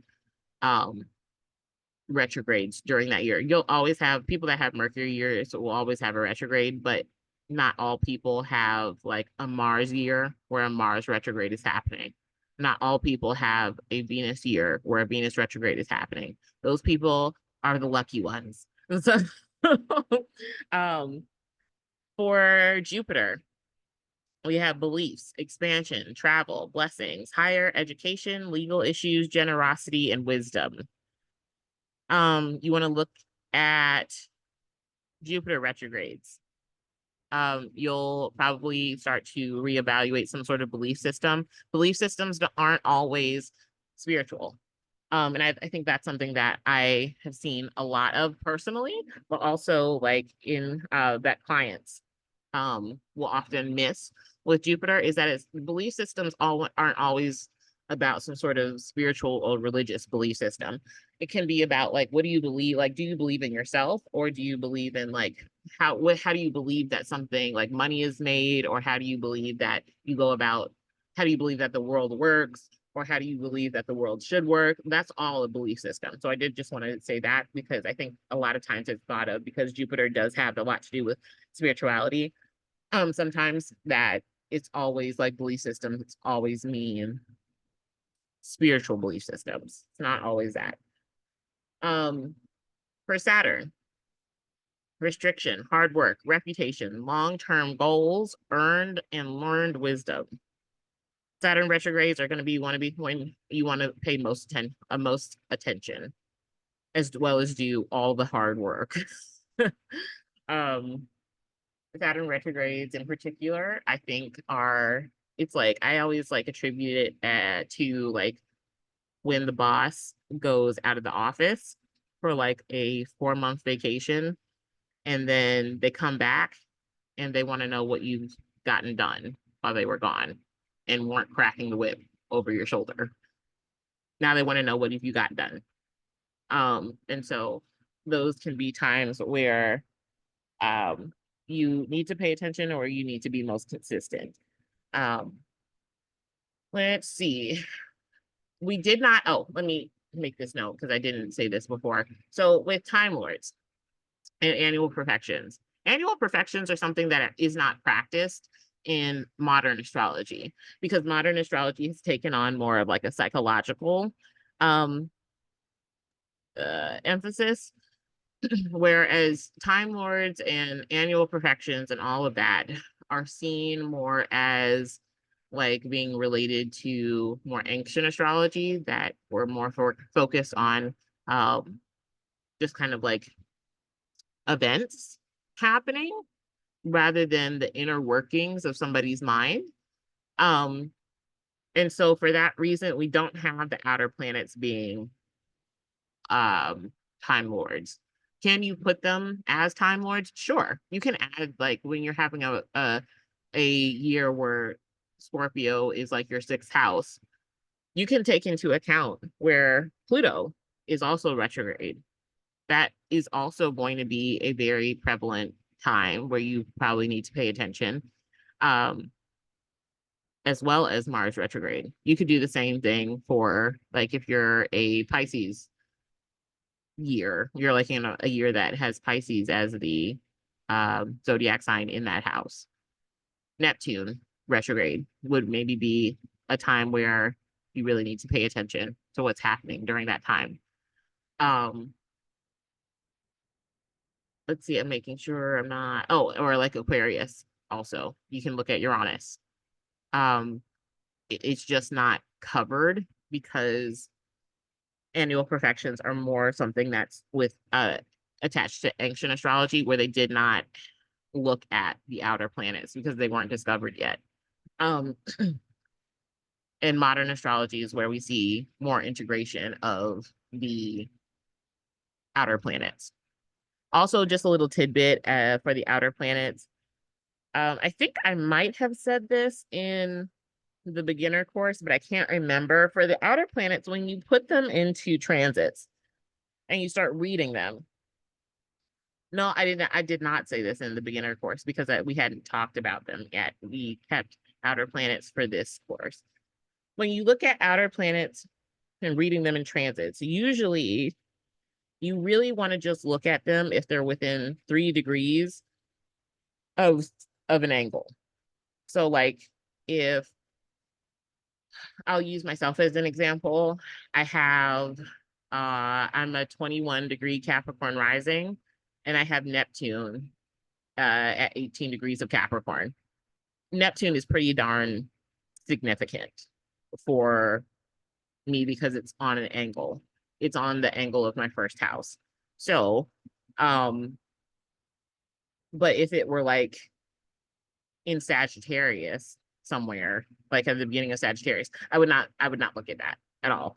I wouldn't really, you can still interpret it, but it would not be as personal. Yeah. And so just, I would say you keep those, you can read the outer planets, but they become more important when they are on an angle for someone in their birth chart. Or like transit wise, but just keep that in mind. Or if they're like within a couple degrees of somebody's like within 3 degrees of somebody's like natal planet, like their sun, moon, Mars, Mercury, etc. They create a tighter orb. When they create that tighter orb with actual like natal planets, they become more important. And then with houses, we need a 3 degree orb of an angle, which would be the first house, the fourth house, the seventh house, and the 10th house. So with that you need to pay attention to what are the degrees. Where does that house begin as far as like the degree? And where is that planet as far as degrees? If you're using Placidus, but it can also apply if you're using whole sign as well. Like if you're using whole sign, then obviously like the whole like first house, like starting at 17 degrees would not be a whole sign thing. That would be more Placidus, but um say that Uranus was like within 3 degrees of when we start Libra as a Libra rising, you would still count Uranus as being an interpretation, a huge interpretation of how that person is perceived as a Libra rising. They would probably be a bit more eccentric, maybe a little odd, whereas like they just have, or maybe they might have more radical beliefs as far as what's fair, what's not, um, things like that. I imagine somebody actually with a Libra rising with Uranus that close to their ascendant would probably be like some like just a really big activist or some sort of like just strong thoughts on what's right and wrong, and they are not just content with just sitting around and talking about it. They want to do something about it. They want to get people together. Anyway, I digress. Things to note for houses. For activation times, keep these things in mind. These things and times, these times and conditions in mind. Whenever any planet enters into the perfection year house, shit gets real. Things happen. If you have any major aspects that involve that house natally, this especially includes the odds, T-squares, mystic circles, etc. All those things you want to pay attention to, because no matter if is natally spelled wrong, sorry, my ADHD brain is just like everywhere right now. I could have swore that. I'll do that later. So for example, if someone had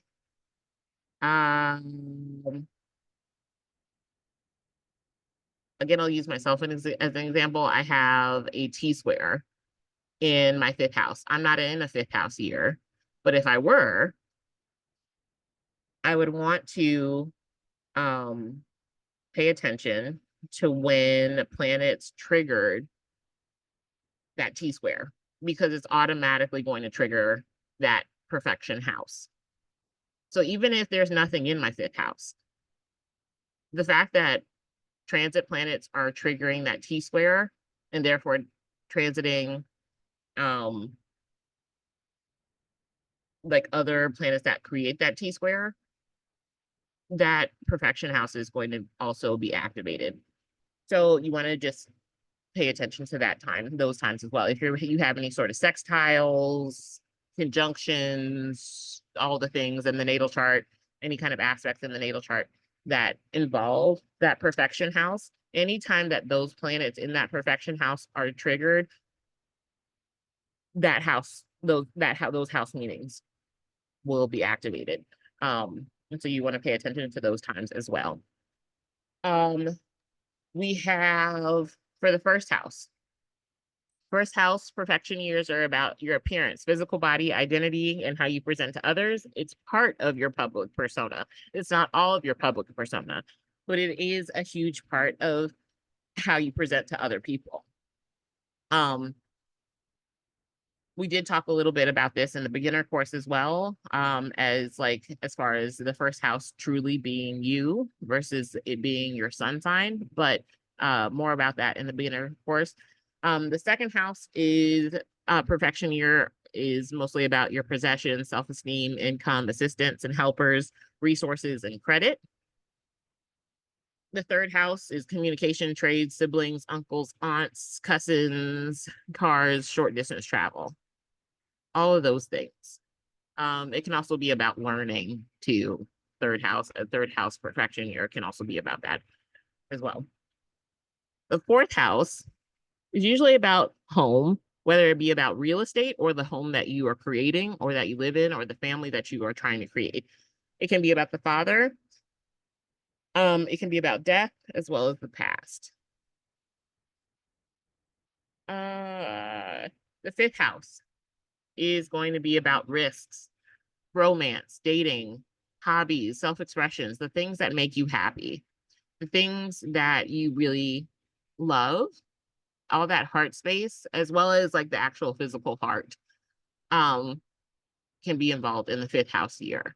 But usually it's more like the metaphorical heart rather than like the actual physical heart. I don't want to just like leave it like that where people think, oh my God, like, I don't know if anybody else has anxiety, but like I know that whenever I listen to like horoscopes and they're like, oh, fifth house, it could be like the actual heart. And I'm like, oh my God, am I gonna have a heart attack? Like, so I don't want anybody just thinking that. And so and so I just want to preface by saying it could be like your like it's more than often it's like just like what makes you happy, what makes your heart happy. But it could also be like seriously, it could be like your actual heart too. But the arts and the theater are also associated with the fifth house. The sixth house is labor. It's all the things that are a bit more monotonous, not as fun, where we find a lot of fun in the fifth house. We find a lot of creativity in the fifth house. The sixth house is where you get down and dirty. It's about health. So it can be about like working out. It can be about like the labor that you put in at your job. It can be, and not just like labor as far as the job itself, but it's about like the politics of that environment in the work environment, which is work within itself and labor and within itself. So this is why coworkers are added into the sixth house as well, or people that work underneath you. Health routines can also be a sixth house topic. Because the sixth house is right behind the seventh, the sixth house perfection years can also be about breakups or some sort of conflict. We have to remember that Mars does very well in this house. So especially if you have Mars as the time as the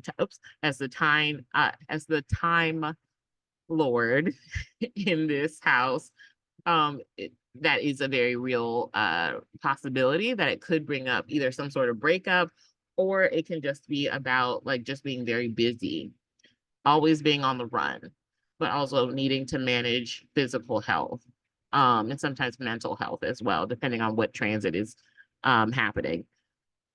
So if anything crosses into the sixth house or aspects of the sixth house, you want to be aware of all these topics as well as all of the other houses that we've already covered. Apply that to those as well.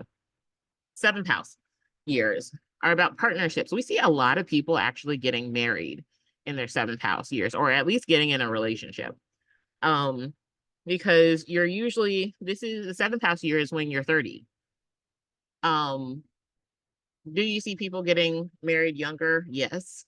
But we see a lot of people, one, they're getting out of their Saturn return at this time. And we do see a lot of people get married because it's the seventh house. So we see partnerships, marriage, leisure, sex is also something, because the seventh house, if we think about like the sixth house is like work, and then the seventh house is going to be like, what do you do when you get home from work? So sex and leisure are some things that are included within the seventh house, but not often talked about. Open enemies, because it is the house right across from the first. Open enemies, or people that just openly just don't like you, are going to be seventh house people. As to where like the 12th house is like hidden enemies, people that are like frenemies, are going to be like more 12th house people. The 8th house is where we find there is a focus on debt, transformation, other people's resources, taxes, and intimacy. And so in a way, it mirrors the 2nd house. We can find, so if the 2nd house is credit, then the 8th house is debt from said credit. But also, if we're talking about other people's resources, this could be like where we find a lot of security because we're finding a job. If you have a job, then other people hopefully are paying you with their resources because you are being the 2nd house helper to them.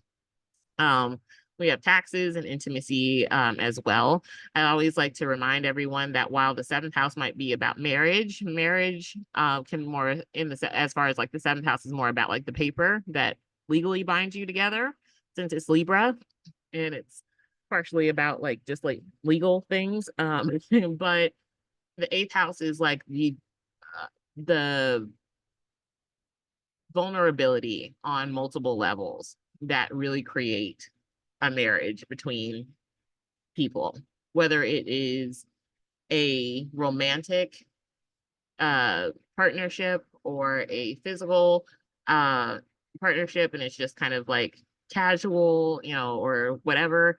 The intimacy through that vulnerability is what the 8th house is going to cover. You'll probably have a lot of sex in the 8th house year. I'm not even gonna lie. As somebody that went through the 8th house year last year. I realize that's TMI, but I'm just saying, if that's something you're looking forward to, 8th house years are where it's at. Like, but then we have, you can also find a lot of resources where you're finding that you're coming into money easier because of being in an 8th house year, or maybe you because the 8th house also has to do with death and inheritances. You could fortunately but unfortunately come into money because of somebody passing, or like there could be just some sort of things that need to get handled because of a passing of a relative or someone you're close to. Because again, it's somebody else's resources. The 9th house, it's philosophy. I swear I looked at this yesterday for any kind of typos. Philosophy. Beliefs and belief systems, legal matters, documents, travel, higher education, and gurus. 9th house years can also be like when you go back to school. So like higher education, yes. But I'm like, if you are past like, I guess traditional college age, it could be a time where you either say, hey, I want to maybe circle back to going to college, or if you already have a degree, you're like, I feel like I should go back to college for something. It doesn't mean that you actually do it, but it might just be something that's on your mind that whole year. Because free will, but it could also be a year where you learn different languages, because the 9th house also has a lot to do with like different cultures. And so where the 3rd house is right across from the 9th house, the 9th house gets that signification of like what language is being spoken in other countries. So the 9th house years, it's not uncommon for you to take on or to try out like learning different parts of different cultures.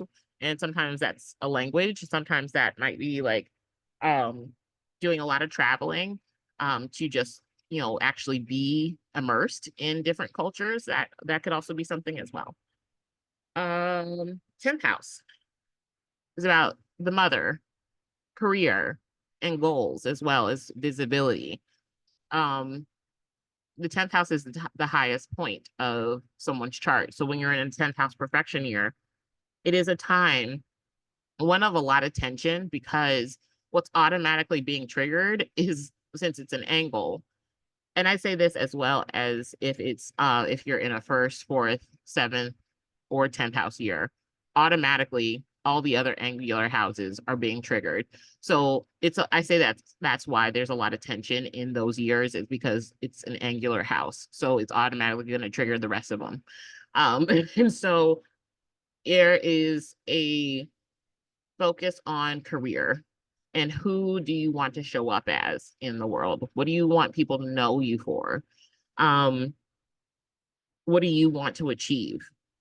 What mountain do you want to climb and be at the top of and say, I did this? That is a 10th house year.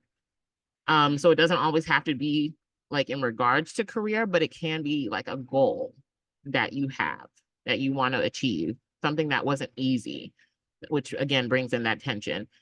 Because oftentimes you have to change who you are in there's some sort of growth or um I guess it could not be growth. It could be like, just changing who you are because you want to fit in. But usually hopefully it's growth. And so therefore you change and therefore the goal is obtained. Um, this is the 10th house because it's about visibility and it's the most visible and highest point of the chart. This is the second half of the public identity. It's the reputation and how people see you. Um,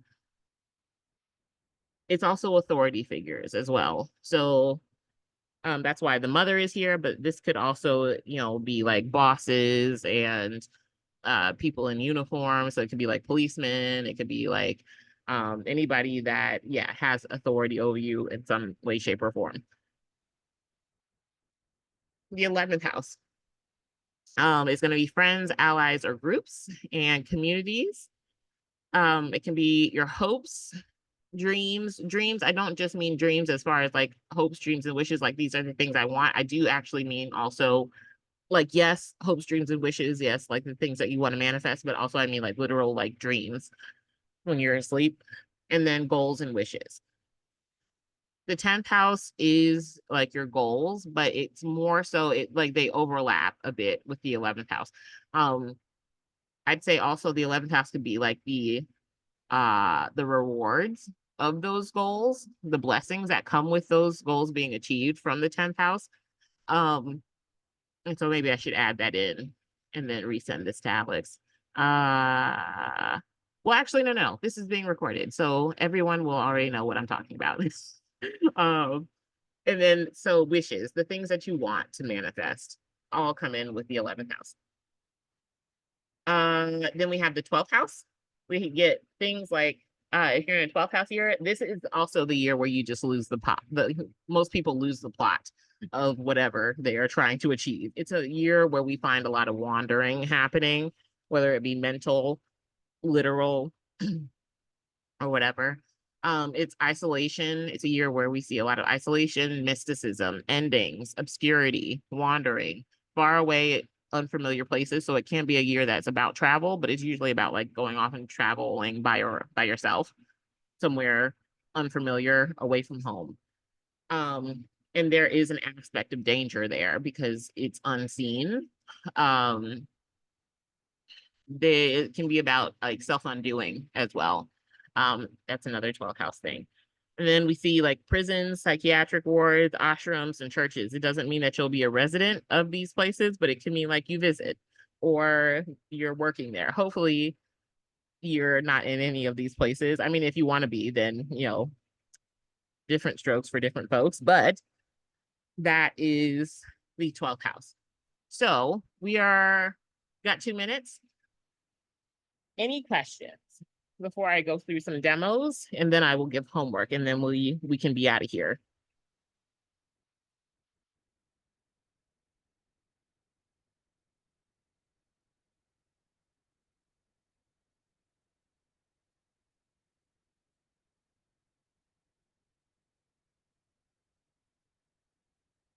Okay. So we're gonna do a little demo. I will do 3 demos, and then we will talk about the homework.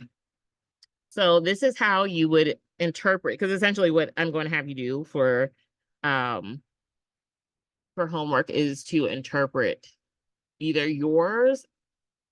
I would like you to do both, but to interpret your perfection year that you're currently in, if you know your time of birth, because you still need to know your time of birth to find out annual perfection years, so that we can know the Time Lord. Could you do it without it? Sure, but we wouldn't know a lot of factors. We wouldn't know the Time Lord if you didn't know the time of birth.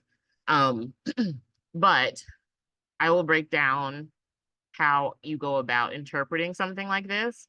And I used all celebrities because I'm like, it's just easier to see because they live a very public life. But I would like if for your homework, you did your own personal, like what perfection year are you in now? And if you want extra bonus points, do the one that you're going into if it's about to be your birthday, but also somebody else's. And then interpret that. So for the demo, we have Rihanna. Since she's actually in a very public, and actually it makes sense why she's in the public right now and why she's doing all the things that she's doing. Okay, so she's 36. She's an Aries rising. And so because she's 36, let's go back up to this picture I have. So she's 36, she's in a first year perfection year. We can see that because yep, 36 is a multiple of 12. And we can also just see it on the diagram here. Also, if you just type in annual perfection wheel and then in like Google Images, this will come up, or something like this will come up. So that you can take the guesswork out of it. You don't have to do math if you don't want to, because I sure know I don't. Like, and so oh, she's in her first house perfection year, which means because she's an Aries rising, Aries is the first house, which means that Mars rules over Aries, which means Mars is the time lord of the first house. So Mars has to do with drive. It has to do with conflict. It has to do with work. It has to do with instincts and getting what we need and what we want. So for her year, for her being in a first house perfection year, I would imagine she is creating a lot of or she's more focused on her own identity. How does she want to show up to people? Because we were talking about how the first house is part of your public persona. So it can be like, how do you want to show up? Mars can be like, because it is work. She obviously just came out with like a new line, I think, of hair care products, which ironically but unironically is represented by the first house. But it's about work. Miss Rihanna is very much I think always been somebody that has been perceived to be a very hard worker. However, I think that's being more pushed into the media now. Really being focused more of it being more of an aspect of her rather than her relationships or her family. It's more a focus on her and what she is doing rather than like, is she having children, or, you know, what, what are her and her husband doing? Those things are kind of taking a back seat to where she's showing up for work for, like in the media. But for her personally, I would imagine this is a lot about strategizing and what does she want to be known for? Who does she want to be? What does she want to create for herself? What does she want to work on for herself? She could be creating, like with Mars as the first house Time Lord, it could be things having to do with a new workout routines, or things that have to do with just being very busy as far as work goes. And so that's something that we can just kind of cover. She's very much self-centered. And I don't mean that in like the bad way, because obviously I don't know Rihanna, but it's more a self-centered year for her. What does she want to work on? It can be about conflict. I actually think I just saw a clip the other day about like people were saying like she did look upset with a couple people. I don't know if some sort of fashion week is happening right now, but there was like a clip of her just giving some serious side eye to some people that she was talking to, and it did look rude. And so there could have been some conflict there, but also there was another clip of like possible like issues that she was having with her husband, and it looked like maybe it had been like after a fight that they had. Next one is Pete Davidson. Pete Davidson is 30. He's a Gemini rising, as far as we know. which means that he's in a seventh house perfection year. And the Time Lord for his seventh house, because he's a Gemini rising, that means his seventh house is Sagittarius. Sagittarius is ruled by Jupiter, so therefore Jupiter would be the Time Lord of the seventh house. So Jupiter is blessings, it's allies, it's generosity. I'm not surprised that it's also expansion.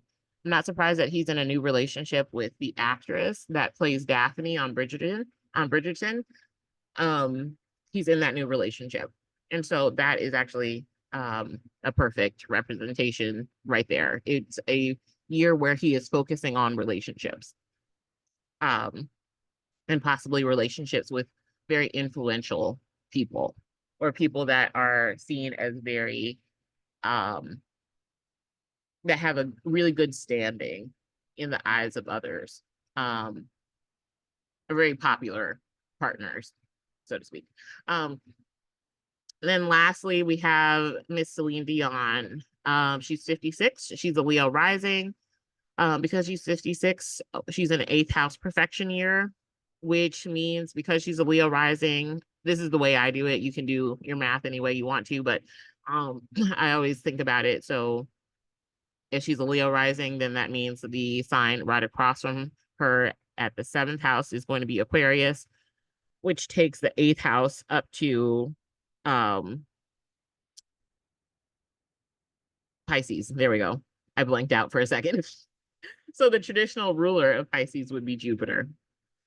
Um, I just know that I've seen Celine Dion on TikTok a lot lately. She just kind of came out of nowhere. So it could be just more publicity. But if I had to guess, this could be a time where she might be coming into a lot of notoriety or more resources from other people, or having just a lot of people that are willing to help her a bit more. It could just be like a great money making year. I don't know her personal birth chart, so to get more information on that, I'd have to see what is her own personal birth Jupiter looking like. But that's a general kind of thought for the year, is that those eighth house things, such as intimacy with others, or like even like something I did not mention with the eighth house is like your partner's finances or your partner's resources. So we could say that maybe if this doesn't have to do with her, this year could be about like if she has a partner, her partner comes into some huge amount of money or big amount of money or security, or even allies or people that are willing to help in like as far as career or furthering a cause that um either she herself or her partner want to push forward. That could be something that could be going on. It seems like more of like a networky kind of year, or just a year like this could be also be a year where a relationship starts. Again, I don't know if she's in a relationship now or not, or if she's married. But if she weren't, then it could be also a relationship, because it could be like Jupiter is a planet that can represent like um marriage, or um being very happy, or like just jubilant. And the eighth house is like that intimacy, so I could see it being very happy in a deeply committed relationship. That could also be something that could come up, or it can just be finding or expanding or wanting to search for answers, or a deeper connection with other people, or fans. Even I could see that too. But that is how I would kind of come up with some interpretations of the perfection years for that. I would say also, obviously, for her to look out for Jupiter retrogrades, which I do believe is that currently happening. I think I can't remember. That would be the same for Pete Davidson, and then Rihanna Mars retrograde is coming up um rather quickly here. I do believe it's in August. So fun times. So, do we have any questions? I've actually already given you your homework, but do you have any questions?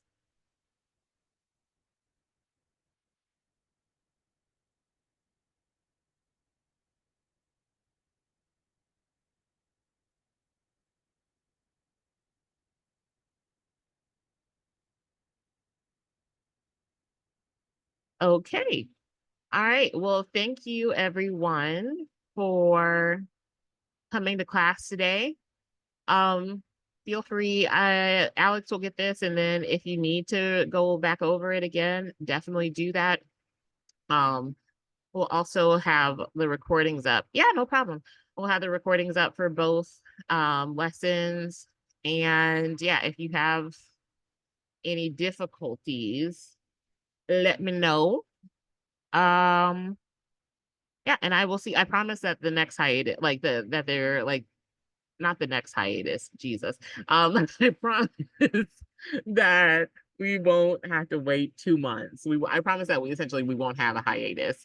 We'll have the regular month between the class, and I will see you guys next month for our next class where I think we're gonna start talking about solar returns. I think that's the next class, but I will see you guys then.